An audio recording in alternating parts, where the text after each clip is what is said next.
You can see the first slide there, engineering ontology landscape, and that's the second slide. I take it you're all familiar with RDF and OWL and semantic web as frameworks within which people work on ontologies.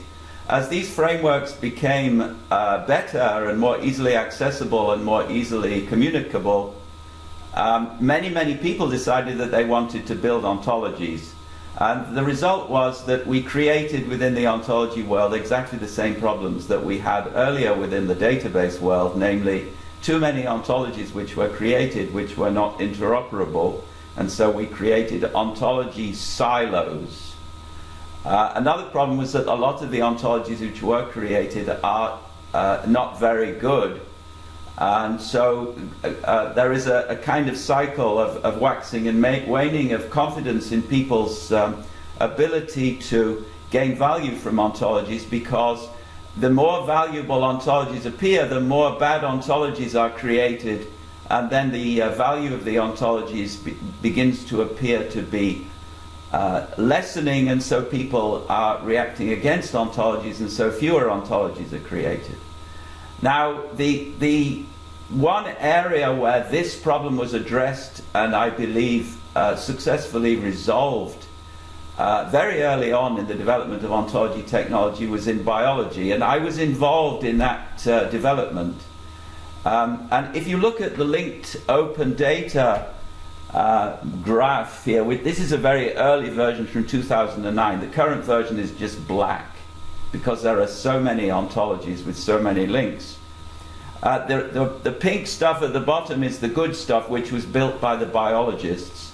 And then as you move upwards, you get gradually more adolescent ventures in ontology for rock music and the like.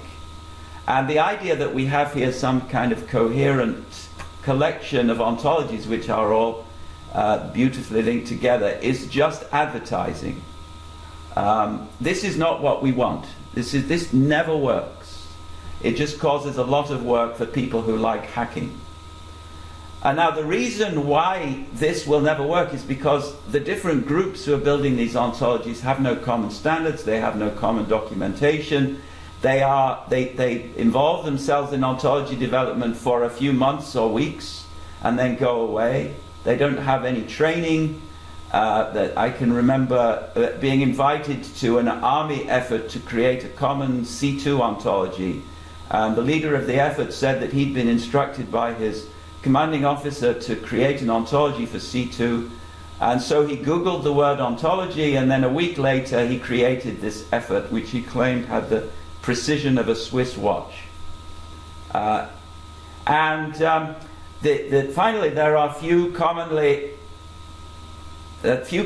accepted standards for measuring the quality of ontology. Now, all of those issues were addressed in the biology realm because biologists faced in around 1998 a gigantic catastrophe because the decoding of the human genome meant that biology almost overnight became a computational discipline. And the biologists were used to talking in terms of cells and organisms and diseases, not in terms of sequences of letters of the alphabet. It sequenced data which was exploding all around them for all organisms. And so they realized that they had to find a way of linking the sequence data to the old biology data. And the link is something called the gene ontology, which is a collection of terms for describing biological phenomena in English, but which was used aggressively to annotate gene sequence data in all organisms, not just humans, but all other organisms. So it's an organism-neutral collection of ontologies which was used to annotate sequence data. Not just gene sequences, but protein sequences, and now other kinds of sequence data. And now, actually, it's used across the whole of the life sciences to annotate data. And if you look at the PubMed abstracts, you can see that the use of ontology as a term has been rising constantly. It continues to rise in the 4 years since I made this chart. The blue here are references to the gene ontology. All other ontologies are in yellow at the bottom. So the gene ontology has been phenomenally successful. And it is in fact 3 ontologies which are built in tandem with each other. They interoperate very well. There are linkages connecting them which are not clear here. There are something like 40,000 nodes in the gene ontology, and it's restricted to biological processes which are, if you like, natural. So they're not biological processes which take place in the lab, and they are not biological processes characteristic of specific diseases. Molecular functions are things like binding, and cellular components are things like the mitochondrion. This has a very broad range with huge uptake, and so far around $400 million of investment. And most of that money has been spent on using the Go to annotate data, including literature. So there is a whole career track of people who use the Go to annotate published biological experimental data, and now increasingly medical data, using Go terms so that the data becomes discoverable through the Go, and then also you can use the Go's ontology component to reason across the data. So the $400 million was invested because drug companies, research hospitals, biologists working on model organisms, and so forth, all find it indispensable as a vehicle for interoperability between their respective information systems. Now, I became involved in about 2004, and my role in all of this was that the gene ontology was being extended into other domains. So the gene ontology has a cell part ontology, but it does not have a cell type ontology. So it doesn't have an ontology for blood cell, for instance, or for immune cell, and for all the subtypes of blood cell. It doesn't have an ontology for proteins. It doesn't have an ontology for development or disease or anatomy. And so these ontologies were being built, but they were being built in an ill-coordinated way. And I devised something called the Obo Foundry, which was a set of principles and a group of people who committed to developing ontologies in the life sciences in such a way that by following these principles they would be interoperable with the gene ontology. And it was, I think, successful. Other people think it was successful. And now there are many ontologies, not just in the life sciences, but in neighboring areas, such as nanotechnology, for instance, which are being developed using the Obo Foundry principles. And so this is the original set of Obo Foundry ontologies. And all you need to note here is that the yellow part are the gene ontology ontologies, and then the other ontologies are developed to work with the gene ontology. Now we have a very intense networking resulting from the fact that the definitions of terms in all of these ontologies are formulated using terms from other ontologies here, so that the definitions create linkages, formal linkages between the ontologies themselves. And another idea which is important is that all of these ontologies do not overlap. In principle anyway. There were at this stage still some overlaps, but we're gradually moving to a position where for each domain in the life sciences there would be exactly one ontology. That's a very difficult claim. I can describe why it's difficult, but the goal is to create one ontology for each domain. And now we've been growing further to encompass things like environments, populations, information artifacts which were needed to create the ontological descriptions of publications, footnotes, evidence, and so forth. And then also the experiments and investigations. We have an ontology for that too, which is very influential. This means that it's possible to catalog biological data not only on the basis of what kind of organisms it refers to, what kinds of cells, what kinds of proteins, but also what kinds of experiments have been performed on it. Who performed those experiments? Who funded them? What the protocols were? What the equipment was? who made the equipment, and so forth. And all of these resources are now used by biologists and clinical scientists in order to find the data that they need. Okay, now the gene ontology, as I said, consists of 3 sub-ontologies.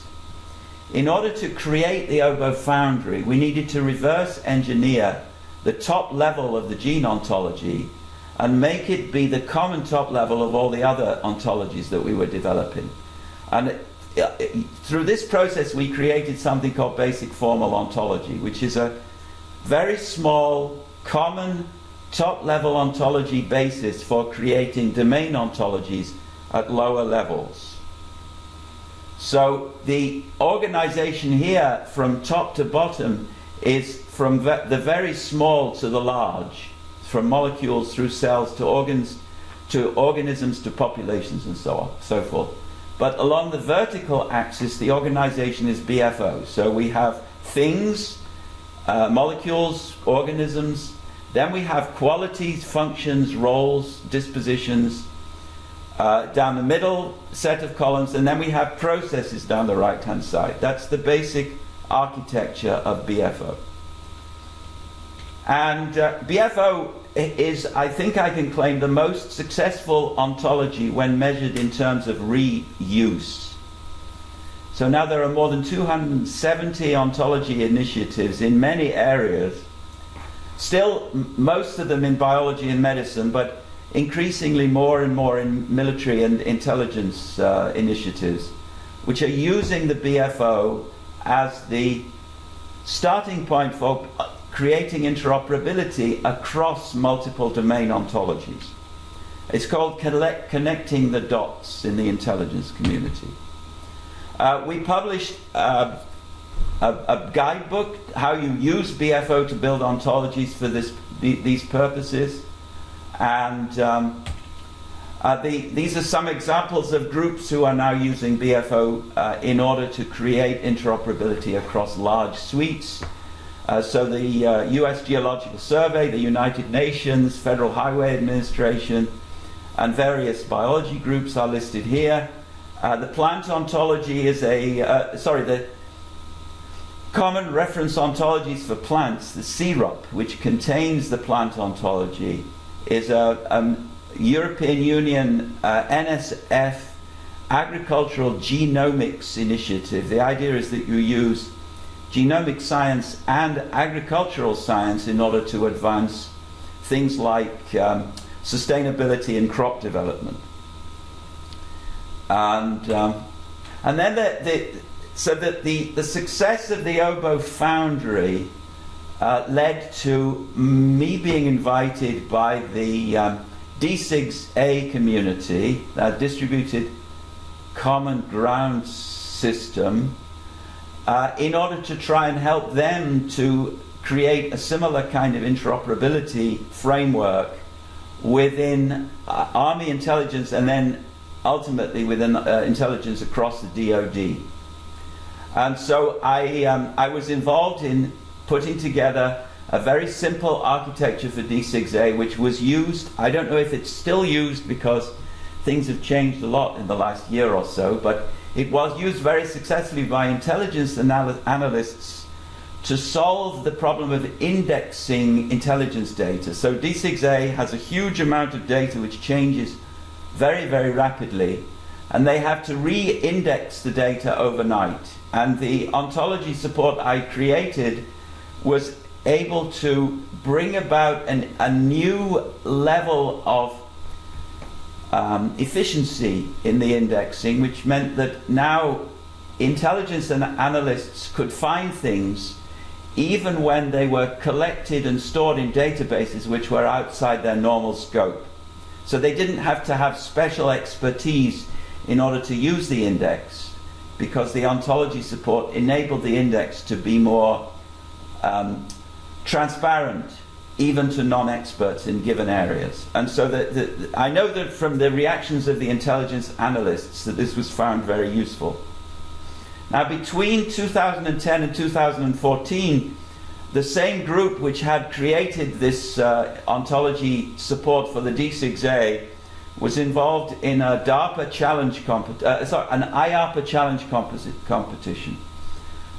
Through this, we created something called the Common Core Ontologies, which was a much richer set of ontologies for intelligence analysis. This was a competition, which meant that IARPA funded, I believe, 6 groups in the first year, and then the worst performer was eliminated from the collection in the second year, and our group was the last man standing. So the CCO were then transitioned to IC partners through I2WD. I'm assuming you know what these acronyms mean.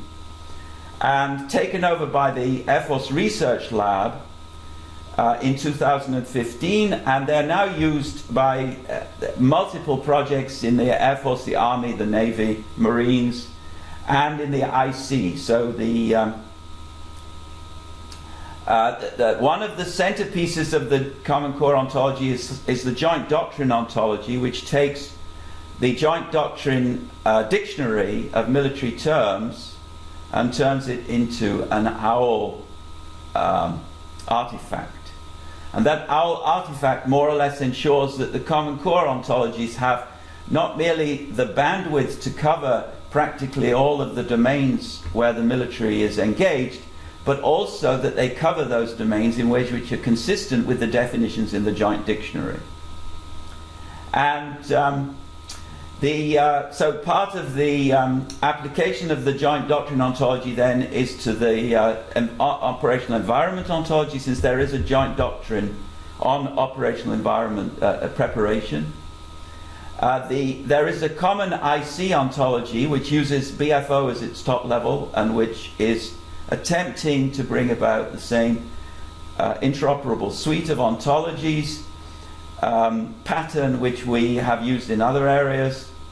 And but then the most interesting developments from the point of view of this call, I believe, are in the engineering area. So I've been involved with the Air Force Research Lab with 2015, along with the team that I work with in Buffalo.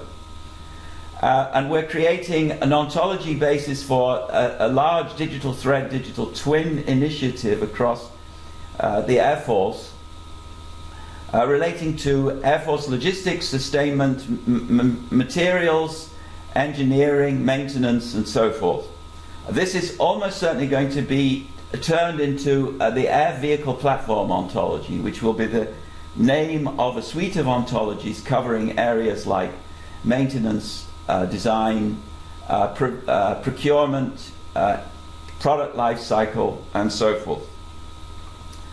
And this is a view of the Common Core Ontologies. So the Common Core Ontologies themselves are the top 2 rows, effectively, and then the bottom rows are domain ontologies which are created for specific purposes. So we have a set of domain ontologies for Air Force engineering. We have a set of domain ontologies for transport. We have a set of domain ontologies for intelligence analysis and so forth.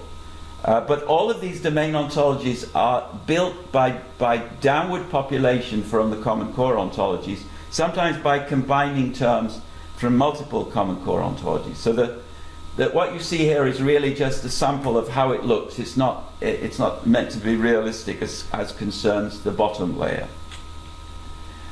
Now, as far as systems engineering is concerned, I am pretty well connected across the ontology domain as concerns people both within the military and outside the military who are interested in this problem of trying to create suites of domain ontologies which have the feature of interoperability. And so that the first set of suites I already mentioned, but I became involved with the Industry Ontology Foundry, which was mentioned already by Stephen. And we can talk about that because I believe that is closest to your goals. And my own interest is that you do not develop a parallel Industry Ontology Foundry so that we end up with 2 silos. Since I believe that systems engineering is another word for what the Industry Ontology Foundry is trying to do. Another enterprise where I'm in fact in charge is something called, it's a project called Coordinated Holistic Alignment of Manufacturing Processes. I did not invent that acronym. It's a backronym actually. It's a project run by the DIMD, which is a US government digital manufacturing collection of projects. This is just one DIMD project. And our goal there is to test some of the ontology work that we're doing under the auspices of the Industry Ontology Foundry in an actual company. So we have an aeronautics manufacturing company here in Buffalo, and we are testing the ontologies that we are building in order to work out how we can use them to help this company create more efficient reports, identify log jams or errors in its production pipeline, and bring about connectivity across the supply chain, because they have lots of suppliers and they themselves in turn supply other people down the chain. Now, I was approached just this week actually by the ARM Institute. The ARM Institute, it seems, is projecting another Industry Ontology Foundry, and there too my goal will be to try and persuade them that they should join, or from my point of view this would be equivalent, take over what the NIST people are already doing. So all that matters is that there is only one of these efforts, because if we have only one effort, and the efforts, I should have made this clear, should consist of ontologies which are quite small, highly generic, in the public domain, well documented and easily reusable by all of those people who need domain ontologies for specific problems, specific products, specific organizations. The goal is merely to give them a starting point so that they can have some degree of interoperability and thereby also have some degree of opportunity to reuse the work of other people. And I will just mention a final slide, two final slides. So the Industry Ontology Foundry has various test beds.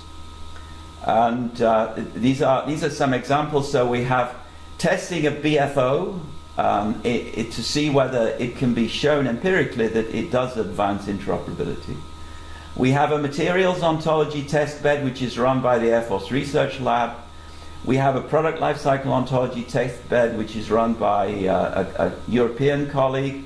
You can see the others, and there will be other test beds, and if your organization would like to be a test bed or would like to be involved in test beds along these lines, then this is what the Industry Ontology Foundry needs at this stage, because we need to test the approach and refine it before we then start to go in the direction of widespread dissemination.